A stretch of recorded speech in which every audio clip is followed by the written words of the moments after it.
एक परिवार में 5 साल की एक लड़की होती है जिसका नाम पीहू होता है। पीहू रोते हुए बिलखते हुए अपनी नानी से कहती है कि नानी मुझे अपनी मम्मी से बात करनी है। कई दिनों से मैंने मम्मी से बातचीत नहीं की है और ना तुमने मुझे उसे दिखाया है।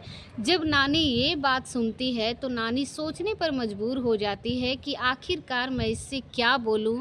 तभी वो कहती है कि जो तुम्हारी मम्मी है वो तुम्हारी मम्मी वहाँ चली गई है जहाँ तुम्हारे पापा काम करते थे, यानी कि वो लंदन चली गई है। अब वो लंदन में है और अगर तुम्हें भी लंदन जाना है तो इसके लिए तुम्हें पढ़ाई करनी होगी, खाना खाना पड़ेगा, दूध पीना पड़ेगा। और इस तरह से जैसे बच्चों को समझाते हैं ठीक वैसे ही, लेकिन वो बच्ची नहीं थी। वो कहती है कि मेरे पापा तो ड्रम के अंदर है, मेरे पापा लंदन में तो नहीं है, अब मेरी मम्मी वहाँ अकेली क्या करने गई है। जैसे ही नानी ये बात सुनती है, नानी की आंखें भर आती है और नानी भी रोने लगती है और रोते रोते अपनी पीहू से कहती है कि बेटा अब तुम्हारे पापा भले ही ड्रम के अंदर चले गए हैं, लेकिन ड्रम से वो सीधे भगवान के घर चले गए हैं, वहाँ से वो लौट कर नहीं आ सकते हैं और तुम्हें अपनी माँ के पास जाना है। तो इसके लिए तुम्हें पढ़ाई करनी पड़ेगी और तुम्हें मेरी सारी बातें माननी पड़ेगी।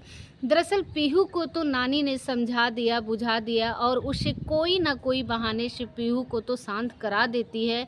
लेकिन सच ये है कि जो पीहू है, जो पीहू की माँ है, वो मेरठ की जेल के अंदर बंद है। और हद तो तब हो जाती है कि जब वो जेल में जाती है और जाने के बाद कहती है कि जेलर साहब मुझे और मेरे प्रेमी यानी कि साहिल शुक्ला को हमें एक ही वैरेंट दे दो और एक साथ ही ज़िंदगी बिताना है, एक साथ ही रहना चाहते हैं। लेकिन ये सब मुमकिन नहीं है।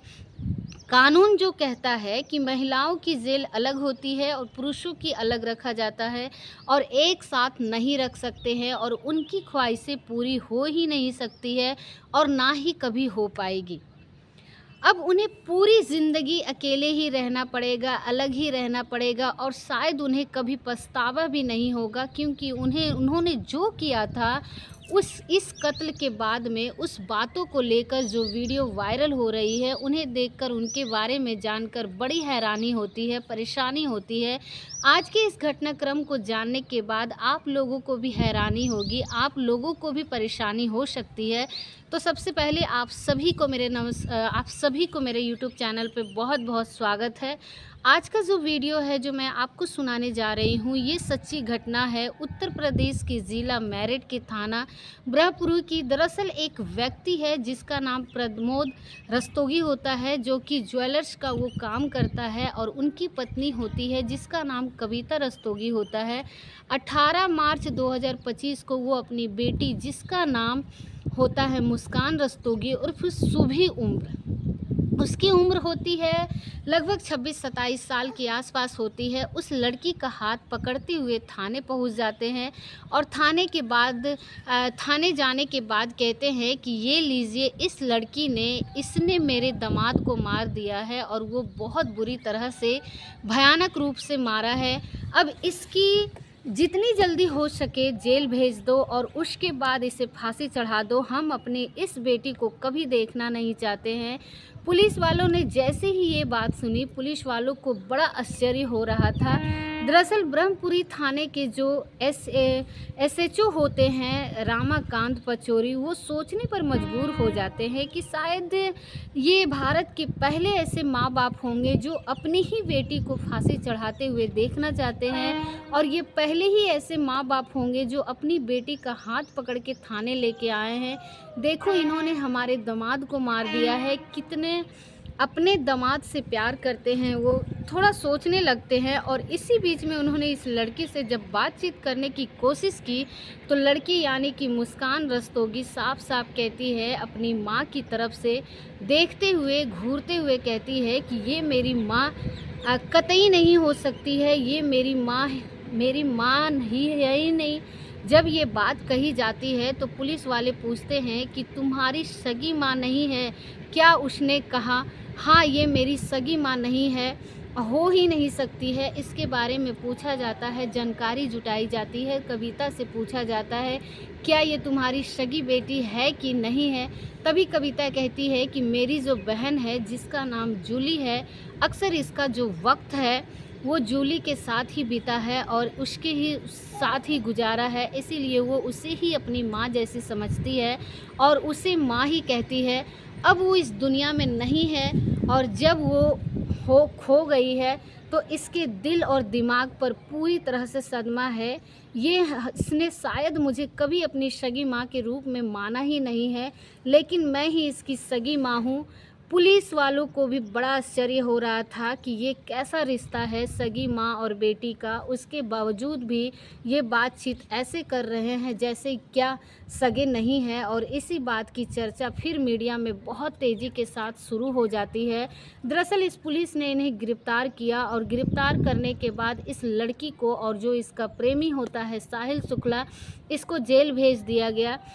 जब ये जेल जा रहे थे तो दरअसल इनको नशे की लत लगी हुई थी, बिना नशे के ये रह नहीं सकते थे और जेल में जाने के बाद उन्होंने दो ही चीज़ की डिमांड की कि साहब एक तो हमें अपने एक ही बैरक में रख दीजिए, हम दोनों साथ साथ रहना चाहते हैं और साथ साथ जीना चाहते हैं, साथ साथ ही मरना चाहते हैं और साथ ही हमें कुछ नशे की व्यवस्था कर दिया जाए। ऐसी बातें सुनने के बाद कोई भी हंस पड़ेगा, क्योंकि ये जो भी मांग की थी ये कभी भी उनकी पूरी नहीं हो सकती थी।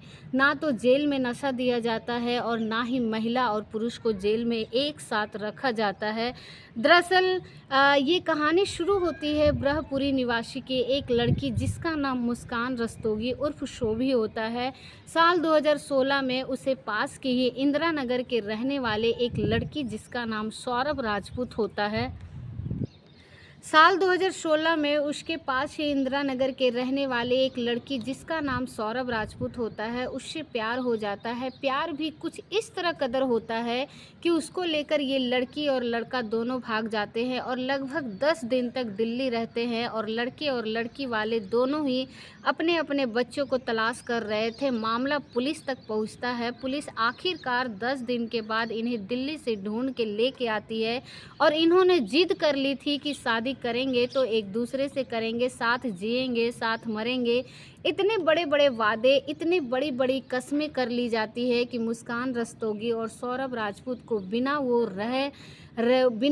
वो रहना ही नहीं चाहती थी और हाल ये हो जाता है कि इन दोनों की साल 2016 में शादी हो जाती है और इसी बीच में शादी होती है। लड़का लंदन चला जाता है, लेकिन लंदन के में कुछ दिन रहने के बाद वो जो लड़की है उस लड़के के बिना रह नहीं पा रही थी, इसीलिए उसने अपनी मार्शेट नेवी की जो लंदन में नौकरी थी उसे छोड़कर वापस वो आ जाता है और अपनी पत्नी के साथ दिल्ली रोड एक स्थित दुकान होती है उस पे काम करता है और पत्नी के साथ ज़िंदगी जी रहा था। साल 2019 में उनको एक बेटी पैदा हो जाती है।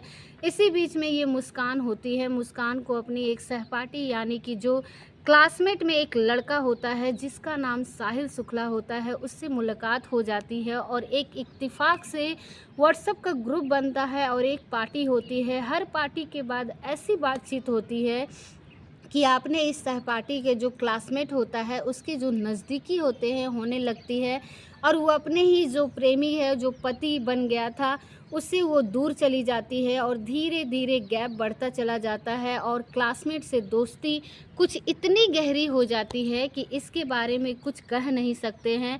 दरअसल साल 2023 में एक ऐसा मौका आता है कि सौरभ राजपूत चला जाता है लंदन में। उसे एक बेकरी में नौकरी लग जाती है और वो वहीं रहता है और लगभग 2 साल के लिए, लेकिन जब लौट कर वापस आता है 24 फरवरी 2025 को तो पता चलता है कि इसी बीच में वो जो ये मुस्कान रस्तोगी होती है उसकी साहिल शुक्ला से बहुत ज़्यादा नज़दीकियाँ बढ़ जाती है और इतनी नज़दीकियाँ बढ़ जाती है कि इन दोनों ने फैसला कर लिया कि अब सौरभ राजपूत को रास्ते से हटाना ही पड़ेगा, इसको मारना ही पड़ेगा। और 3 मार्च 2025 को वो रात आती है। उसे नशीला पदार्थ खिलाने के बाद उसका ना केवल कत्ल करते हैं बल्कि उसके शरीर के टुकड़े करने के बाद उसको एक ड्रम में पैक करते हैं और यहाँ से आराम से निकल जाते हैं। दरअसल हम साहिल शुक्ला के बारे में अगर बात करें तो साहिल शुक्ला के जो पिता है जिसका नाम है नीरज शुक्ला, 18 साल पहले उनकी पत्नी की मौत हो गई थी और पत्नी की मौत होने की वजह से उन्होंने दूसरी शादी कर ली थी और दूसरी शादी करने के बाद वो नोएडा में जाकर शिफ्ट हो जाते हैं उसके 4 बच्चे होते हैं। अगर पहले बेटे की बात करें तो इसका नाम आशीष शुक्ला होता है, जो कि लंदन में रह के नौकरी करता है। दूसरे नंबर का जो बेटा होता है जिसका नाम दिव्यांशु शुक्ला होता है, जो कि प्रतापपुर की मैरिट फैक्ट्री के अंदर वो गेंद जो बनती है उसका वो काम करता है। और बहन जिसका नाम समीक्षा शुक्ला होता है, समीक्षा शुक्ला नोएडा में रहकर प्राइवेट नौकरी करती है। और चौथे नंबर का जो बेटा होता है जिसका नाम साहिल शुक्ला होता है, साहिल शुक्ला ब्रह्मपुरी के पास में एक गौरीपुर जगह लगती है, वहाँ पर मकान था। इसके पिता नीरज शुक्ला का जो 20 साल का पहले ख़रीदा हुआ था, खुद तो वो नोएडा शिफ्ट हो जाता है लेकिन मकान यहाँ रह जाता है। और मकान में उसका सबसे जो छोटा बेटा होता है जिसका नाम साहिल शुक्ला होता है, वो रहता है फर्स्ट फ्लोर पर, ग्राउंड फ्लोर पर। और उसकी नानी रहती है। इस हत्याकांड के बाद पुलिस उसकी जो नानी रहती है, और जब इस हत्याकांड के बाद पुलिस ने इस घर की दहलीज को लांघा, तब पार किया, उसके बाद उस कमरे में जाती है तो वहां जाकर देखती है कुछ अजीब तरह की आकृतियां हैं, अजीब तरह के चित्र बने हुए हैं, शैतान की पेंटिंग बनी हुई है और खून टपटपाते हुए इस तरह की पेंटिंग है जिसे देखकर कोई भी इंसान डर जाएगा। कमरे में डरावनी तस्वीरें हैं जगह जगह बनी हुई है। साथ ही दीवार पर 5 बार 6 लिखा हुआ है, और क्यों लिखा हुआ है इसके बारे में कुछ समझ में नहीं आता है। दीवार पर 2 हाथ बने हुए हैं, एक हाथ में सिगरेट है, दूसरे हाथ में सिगरेट मांगी जा रही है। पेड़ों के चित्र बने हुए हैं, अजीब अजीब तरीके की आकृति है। घर में एक बिल्ली है, बिल्ली अजीब तरह की आवाज़ें निकालती है जिससे क्या और आस पड़ोसियों को भी दिक्कत होने लगती है। अब इनके बारे में जो पुलिस ने जांच पड़ताल करना शुरू किया तो पता चलता है कि साहिल की जो माँ है उसकी 18 साल पहले मौत हो जाती है। उधर जो मुस्कान है जो कातिल है, उसकी मौसी की मौत हो जाती है जिसका नाम जूली होता है। दोनों ही अपनी अपनी माँ, क्योंकि मुस्कान उसे अपनी जूली को ही मौसी की सगी माँ मानती थी, और साहिल की जो माँ है वो 18 साल पहले मर चुकी है। और ये इतने अंधविश्वास में डूब जाते हैं कि दोनों के दोनों ये चाहते थे कि वो जूली से बात करना चाहते हैं और साहिल अपनी माँ से बात करना चाहता है। स्नैपचैट पर भी तमाम तरह की फेक आईडी पर भी बात कर रहा था, और उसे लग रहा था कि वो अपनी माँ से ही बात कर रहा है, जबकि उसके पीछे भी मुस्कान रस्तोगी। अब यहाँ पर जो कत्ल करते हैं, जो कत्ल करने के बाद जो जांच पड़ताल में सामने बात आती है तो वो बड़ी चौंकाने वाली आती है। इन्होंने कत्ल का प्रयोग नहीं किया, इन्होंने मर्डर जैसे शब्द का इस्तेमाल नहीं किया, बल्कि इन्होंने इस्तेमाल किया वध शब्द का प्रयोग किया, और चाकू को दिल के बिल्कुल करीब से लेके जाते हैं। और जैसे ही अब फिल्मों में दिल बना होता है और उसमें एक तीर निकाला होता है, ठीक वैसे ही दिल पर चाकू चलाया जाता है। और इसी हिसाब से, क्योंकि इन्हें तंत्र मंत्र वगैरह के बारे में जानकारी थी, और यहाँ से सर और जो हाथों में पंजे थे उनको घर लेके आते हैं। रात के 3 बजे के आसपास ये जो कत्ल होता है, वो 3 मार्च 2025 की रात लगभग 1 बजे के आसपास कत्ल करते हैं, और 3 बजे यहाँ से सर और हाथ लेकर जाते हैं। ऐसा दावा किया जा रहा था, ऐसी बात बताई जा रही थी कि उसको ले जाने के बाद ये शायद पूजा पाठ करते हैं, और पूजा पाठ करने का एक ही मकसद था कि शायद इनको साहिल को अपनी माँ से बातचीत हो जाए, और ये मुस्कान अपनी मौसी यानी कि अपनी माँ से, जिसको अपनी सगी माँ मानती है, उससे बातचीत हो जाए। एक पुलिस की पूछताछ में जो कविता रस्तोगी है, मुस्कान की असली माँ है, वो उनसे बातचीत होती है तो वो बताती है कि इन्होंने लगभग 8 महीने पहले एक बारे में पूछा था कि वो 12 का था, कर्ण पिशाचनी संत तंत्र मंत्र साधना, यानी कि कर्ण पिशाचनी तंत्र साधना, इसके बारे में पूछा था। तो जैसे ही ये कविता रस्तोगी ने ये बात सुनी, कविता रस्तोगी की एकदम शौक हो जाती है। वो कहती है कि तुम किस तरह की बातें कर रही हो, तुम्हें पता नहीं है जब इसके बारे में तुम्हारे नाना जी, क्योंकि नानी जी इसके ज्योतिष से होते हैं, जब नाना जी ने इस बात की शुरुआत की थी, इसके बारे में सोचा भी था, तो उसे एकदम हार्ट अटैक आ गया था। क्या तुम पूरे के पूरे परिवार को खतरे में डालना चाहती हो? जाहिर सी बात है, कहीं ना कहीं इसके दिमाग में कुछ ना कुछ तो चल ही रहा था। जब ये इससे संपर्क में आए थे साहिल शुक्ला के, तब इसके तंत्र मंत्र विद्या के बारे में कुछ ना कुछ ये प्लानिंग कर ही रहे थे, और यही कारण है कि नवंबर 2024 को सौरभ के कत्ल की स्क्रिप्ट लिखना शुरू कर दिया था और इसके लिए सारी चीज़ें खरीदनी शुरू कर दी थी। किस तरह से ब्लीच खरीदी गई थी ऑनलाइन, किस तरह से चाकू खरीदा गया था, किस तरह से एक ड्रम खरीदा गया था, सब कुछ पूरी तैयारी हो चुकी थी। और तैयारी होने के बाद आखिरकार इन्होंने कत्ल कर दिया और कत्ल करने के बाद 3 मार्च को कत्ल करते हैं और 4 मार्च को उसकी लाश को ठिकाने लगाते हैं और ड्रम के अंदर पैक करते हैं और यहाँ से चुपचाप निकल जाते हैं। और जाते कहाँ हैं? शिमला, मनाली, कसौल पहाड़ों की सैर कर रहे थे और ऐसे घूम रहे थे जैसे क्या इन्होंने कुछ किया ही नहीं है। वहाँ रहकर होली का पर्व भी मनाते हैं, वहाँ रहकर खूब डांस भी करते हैं। इनके भी गाने हैं, गाने पे डांस करने वाले वीडियो है सोशल मीडिया पर कुछ इस तरह से वायरल हो रहे हैं कि लोगों को यकीन नहीं हो रहा है कि इन्होंने इतने भयानक रूप में कत्ल किया है। लोगों को लग रहा है कि कितने सामान्य सी इनकी बात है। 16 मार्च को इनका जन्मदिन होता है साहिल शुक्ला का। बड़े आराम से 16 मार्च को इसका जन्मदिन भी मनाया जाता है और खूब डांस करते हैं, खूब नाचते हैं और ऐसे जैसे कि कुछ हुआ ही नहीं है। आखिरकार जब ये पुलिस इन कड़ुओं को जोड़ने की कोशिश कर रही थी, एक एक चीज़ को मिलाने की कोशिश कर रही थी ताकि ये बात पता चल सके, ये जान सके कि आखिरकार कत्ल के पीछे की असली कहानी क्या है, असली वजह क्या है। पोस्टमार्टम रिपोर्ट आती है तो डॉक्टर लोग भी इस बात को देखकर हैरान हो जाते हैं कि इन्होंने किस तरह से धड़ से गर्दन को अलग किया और पंजों को अलग किया और उसके बाद उसे पूरी बॉडी को बाकी हिस्सा बचता है उसको उस ड्रम के अंदर पैक करने के लिए किस तरह से मोड़ कर, तोड़ कर, मरोड़ कर और उसके अंदर फिट कर दिया जाता है। जब ये मुस्कान जो होती है ये टोपी नगर में जाती है राज अरोड़ा की शॉप पर, दुकान पर, जहाँ पर डस्ट मिलता है, जहाँ पर सीमेंट मिलता है, वहाँ से डस्ट और सीमेंट लेके आती है और उसको पैक करना शुरू कर देते हैं। लेकिन जब पैक कर रहे थे तो सीमेंट भी कम पड़ रहा था और डस्ट भी कम पड़ रहा था। इसके बाद ये ब्रह्मपुरी के शारदा रोड पर एक आंसू की दुकान होती है, आंसू की दुकान पर जाती है और जाने के बाद कहती है कि हमें थोड़ा सीमेंट और चाहिए और थोड़ा सा डस्ट चाहिए। जो भी मात्रा है उससे मात्रा मांगी जाती है और मांगने के बाद उसके घर लाते हैं। बाकी जो हिस्सा बच जाता था उसको पैक करने से उसको फिर से पैक करते हैं। और ऐसा नहीं था कि डर था, घबराहट थी, जो कर रहे थे कहीं इससे कुछ बड़ा बवाल हो जाएगा, पुलिस उन्हें पकड़ लेगा, लेकिन उन्हें पुलिस का खौफ था ही नहीं, उन्हें किसी चीज़ का खौफ नहीं था। उन्हें लग रहा था कि हम जो सब कुछ है पूरी दुनिया को अपनी मुट्ठी में काबू में कर लेंगे, क्योंकि उन्होंने जो प्लानिंग कर रखी थी तंत्र मंत्र विद्या के। ये शारदा रोड पर सिंगल बर्तन स्टोर पे भी जाते हैं और बड़े आराम से इम्तिहान से वहाँ जाने के बाद जो इसका मालिक होता है अंकिता गुप्ता, उससे कहते हैं कि चाकू दे दीजिए, चाकू खरीदना है। उनसे पूछा कि क्या करोगे, इतने बड़े चाकू था। तो उन्होंने कहा कि दरअसल मुर्गा काटना है, लेकिन वो बताना भूल गए थे। काश उसके मुंह से सर्च निकल जाते, शायद कत्ल नहीं होता। उन्हें इंसान को काटना है, किसी मुर्गे को नहीं काटना था। यही नहीं, ये जली कोठी पे जाते हैं और सैफुद्दीन का एक ड्रम वगैरह ख़रीदते हैं, उसके बाद जाते हैं और जाकर ड्रम मांगते हैं।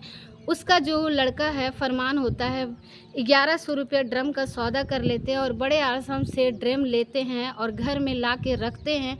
और यही नहीं, खैर नगर में एक उषा मेडिकल स्टोर है, यहाँ से ये नशीली दवाइयाँ भी खरीदते हैं।